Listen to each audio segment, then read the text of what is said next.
પ્રસિદ્ધ મહુડી ટ્રસ્ટના જે તમામ ટ્રસ્ટીઓ છે તેમના વિરોધ ફરીથી સામે આવ્યો છે અને વિવિધ ગેરવહીવટનો આક્ષેપ કરવામાં આવ્યો છે।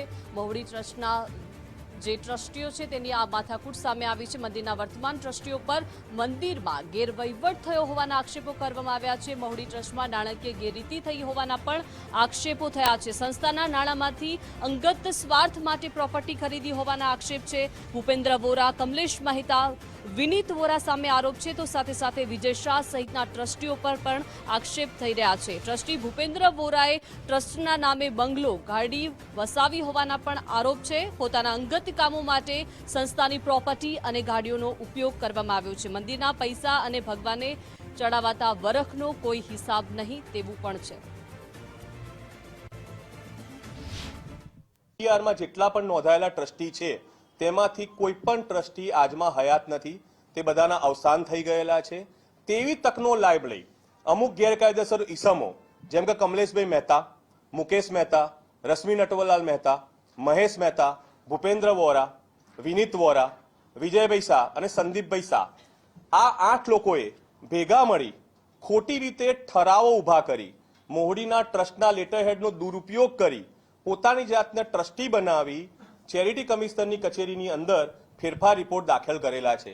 જેની અમોને જાણ થતાં અમો લોકોએ મદદની ચેરિટી કમિશનરની અંદર અમારા વાંધા રજૂ કરતા મદદની ચેરિટી કમિશનરે અમારા તમામ વાંધાઓને સ્વીકારેલા છે અને એના આગળ એ લોકોના આજની તારીખમાં પીટીઆર ઉપર નામ ચડેલ નથી। ત્યારબાદ ભૂપેન્દ્ર વોરા અને કમલેશ મહેતા નામના વ્યક્તિએ પોતાના અંગત સ્વાર્થ માટે સંસ્થાના નાણામાંથી લાખો કરોડોની મિલકત ખરીદી।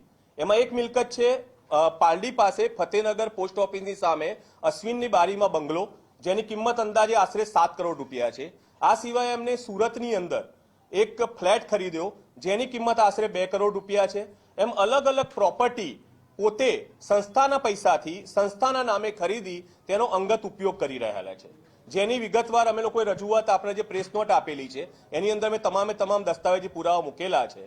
આ લોકો આનાથી નહીં અકટકતા ભૂપેન્દ્ર વોરા અને કમલેશ મહેતાએ પોતે સબ રજિસ્ટ્રારની કચેરીમાં ટ્રસ્ટી હોવાની ખોટી ઉરક ઊભી કરી, ખોટા દસ્તાવેજો ઊભા કરી તે લોકોએ ટ્રસ્ટી બની તે દસ્તાવેજમાં સહી કરેલ છે। જે બાબતની અમોને જાણ થતા અમે જે તે સમયે કોર્ટની અંદર ફરિયાદ દાખલ કરેલ છે। જે અત્યાર સુધીમાં હાલમાં માણસા કોર્ટની અંદર 28થી વધુ ફરિયાદ દાખલ કરેલ છે અને એ લોકોએ જે બનાવ બનાવેલા છે, જે એમને ખોટા કામ કરેલા છે તે તમામની અંદર 14 થી વધારે અમે ચેરિટી કમિશનરમાં ફરિયાદ દાખલ કરેલી છે। તો પ્રસિદ્ધ મહુડી તીર્થ ટ્રસ્ટના ટ્રસ્ટીઓ પર જે આક્ષેપો થયા છે આ તમામ આક્ષેપોને લઈને હવે ટ્રસ્ટી ભૂપેન્દ્ર વોરાએ પ્રતિક્રિયા આપી છે। જણાવ્યું છે કે અંકિત મહેતા તથા જયેશ મહેતાને મહુડી ટ્રસ્ટ સામે કોઈ સંબંધ નથી। 2024માં બંનેનું ટ્રસ્ટી પદ રદ થયું છે। ખોટા કાગળો ચેરિટી કમિશનરમાં દાખલ કરાયા હતા। કમિશનર દ્વારા મૂળ ઓર્ડર રદ કર્યો હતો। તમે નેટ ઉપર અંકિત મહેતા નવસારી લખશો તો એનો અને એના ધર્મપત્નીનો સંપૂર્ણ ઇતિહાસ તમને ખ્યાલ આવશે કે કેવા ખોટા કામ કરે છે અને આ એક જાતની ગેંગ જ છે આ લોકોની આવા ખોટા કામો કરવાની। મોહડી તીર્થમાં આગળ જે સોનું ચોરતા ટ્રસ્ટી પકડાયા એના આ પરિવારજન છે, એના નજીકના સગા છે અને એનું વેર લેવા માટે અને સંસ્થાને બદનામ કરવા માટે અને અમને ટ્રસ્ટીઓને ખોટી રીતે બદનામ કરવા માટે અત્યારે ખોટી પ્રેસ કોન્ફરન્સો બોલાવે છે, ખોટા કાગળિયાઓ ફેરવે છે, ખોટી અરજીઓ દાખલ કરે છે પોલીસમાં, ચેરિટી કમિશનરમાં। આજ સુધી એને 10-15 અરજીઓ પોલીસ કમિશનર માણસા પોલીસ સ્ટેશનમાં અને ચેરિટી કમિશનમાં દાખલ કરી, એકમાં પણ એ પુરાવો નથી આપી શક્યા કોઈ પણ જગ્યાએ।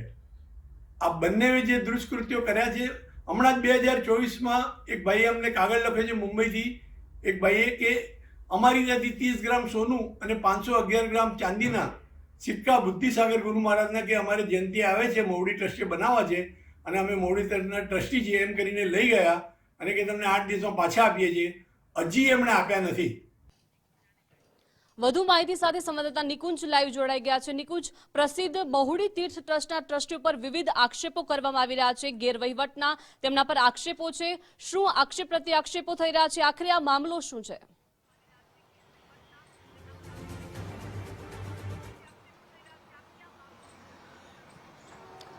જી સુપ્રસિદ્ધ મવડી તીર્થ છે તેના ટ્રસ્ટીઓ વચ્ચેની આ બબાલ અને બખેડો છે અને આક્ષેપ પ્રત્યાક્ષેપ સામસામા ટ્રસ્ટીઓ પર થઈ રહ્યા છે. સાચા ટ્રસ્ટી કોણ તેને લઈને પણ આક્ષેપો છે, કોર્ટ મેટરો છે અને મામલો ચેરિટી કમિશનર સુધી પણ પહોંચ્યો છે. એક બાબત આંખે વળગે એ પ્રકારની એ છે કે જે મવડી તીર્થની અંદર સુખડી પણ બહાર લઈ જવી એ મનાઈ છે.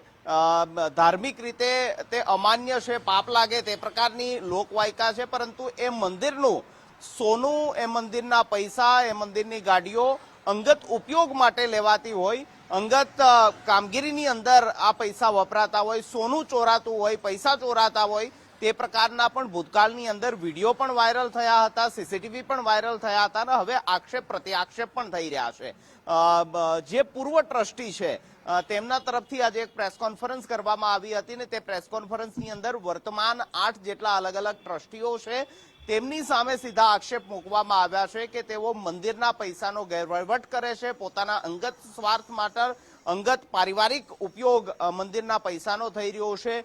જે ભગવાન ઘંટાકર્ણ મહાવીર ભગવાનને જે સોનું ચડાવવામાં આવતું હોય છે તે સોનું ચડાવ્યા બાદ જે વર્ષે જેને પ્રક્ષાલ વિધિ તરીકે ઓળખવામાં આવે છે ત્યારે તે સોનું બહાર કાઢવામાં આવે છે, તે સોનું ક્યાં જાય છે તેનો કોઈ હિસાબ નથી, તે પ્રકારના આક્ષેપ કરવામાં આવ્યા છે. તો બીજી તરફ ટ્રસ્ટીઓ તરફથી પણ આ આક્ષેપ પર પ્રત્યાક્ષેપ કરીને પ્રતિક્રિયા સામે આવી છે કે ભૂતકાળમાં રહેલા ટ્રસ્ટીઓને એટલા માટે જ આ ટ્રસ્ટમાંથી બહાર કાઢવામાં આવ્યા હતા કારણ કે તે ટ્રસ્ટની અંદર ગેરવહીવટ કરતા હતા, નાણાકીય ઉચાપત કરતા હતા. તો સુપ્રસિદ્ધ મવડી તીર્થસ્થાનના જે ટ્રસ્ટીઓ છે તેનો વિવાદ ફરી એકવાર સામે આવ્યો છે અને ટ્રસ્ટીઓ વચ્ચે આક્ષેપ પ્રત્યાક્ષેપ થઈ રહ્યા છે. એ મંદિરના આ ટ્રસ્ટીઓ છે કે જે દેશ વિદેશથી જૈન ધર્મ સાથે જોડાયેલ મહાવીર ભગવાન ઘંટાકર્ણ મહાવીર સાથે જે આસ્થા ધરાવે છે તે દેશ વિદેશના અનેક ભક્તો આસ્થા સાથે આ મંદિરના દર્શને આવતા હોય છે અને બીજી તરફ તેમના ટ્રસ્ટીઓ ટ્રસ્ટીશીપને લઈને, મંદિરના વહીવટને લઈને બાખડી રહ્યા છે. જી બિલકુલ, આભાર નિકુંજ વિગત સાથે જોડાયા તે બદલ.